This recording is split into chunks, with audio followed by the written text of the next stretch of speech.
So who is eligible for DNA sample method அப்படின்னு பார்த்தோம்னா, நிறைய பேர் இந்த 7ஆம் அறிவு படம் பார்த்துருப்பீங்க.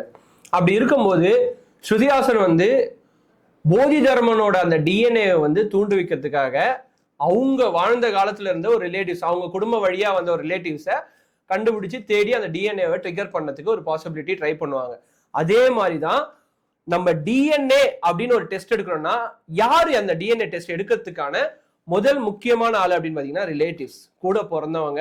அதுக்கு அடுத்தது வந்து கொஞ்சம் கொஞ்சமா டிஸ்டன்ட் ரிலேட்டிவ்ஸ் அப்படின்னு சொல்லி, ஸோ இந்த டிஸ்டன்ட் ரிலேட்டிவ்ஸ்லாம் சேர்ந்து ஒரு 50% ஆஃப் த டிஎன்ஏ அவங்களோட டிஷ்யூஸ்ல கேரி ஆகும்.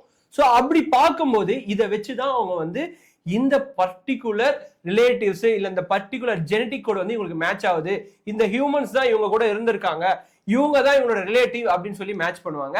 ஸோ அதுக்கப்புறம் சீப்பு, அப்புறம் ஒரு சிலருக்கு வந்து அதுக்கு முன்னாடி எடுத்த மெடிக்கல் ரிப்போர்ட்ஸ்ல இருக்க சாம்பிள்ஸ், இதெல்லாம் வச்சு டிஎன்ஏ எடுப்பாங்க. எக்ஸாம்பிள் யூகே, யூஎஸ், இந்தியா இந்த மாதிரி கண்ட்ரீஸ்லாம் லீகல் சர்டிபிகேட், நீங்க வந்து இந்த ஏர்கிராஃப்ட் ஆக்சிடென்ட்ல உயிர் இழந்திருக்கோம் அப்படின்றது வந்து ஒரு லீகலா இருந்தா மட்டும்தான் உங்களுக்கு தேவையான விஷயங்கள் வரும். இல்ல நீங்க ஃபியூச்சர்ல நீங்க அவங்களோட ரிலேட்டிவ்ஸா இருந்தீங்கன்னா நிறைய விஷயம் ப்ரூவ் பண்றதுக்கு உதவும். இதெல்லாம் நிறைய இருக்கு. ஈவன் இன்சூரன்ஸ் கிளைம் கூட சொல்றேன். ஸோ இந்த மாதிரி நிறைய விஷயங்கள் இருக்கிறதுனால DNA method is the best method to identify. அதாவது உங்களோட உடல் நம்மளுக்கு வந்து கடைசி வரைக்கும் இவங்க தான் அப்படின்னு தெரியாத ஒரு இக்கட்டான நிலைமை வரும்ல, அப்போ வந்து டிஎன்ஏ மெத்தட் தான் one of the simplified method.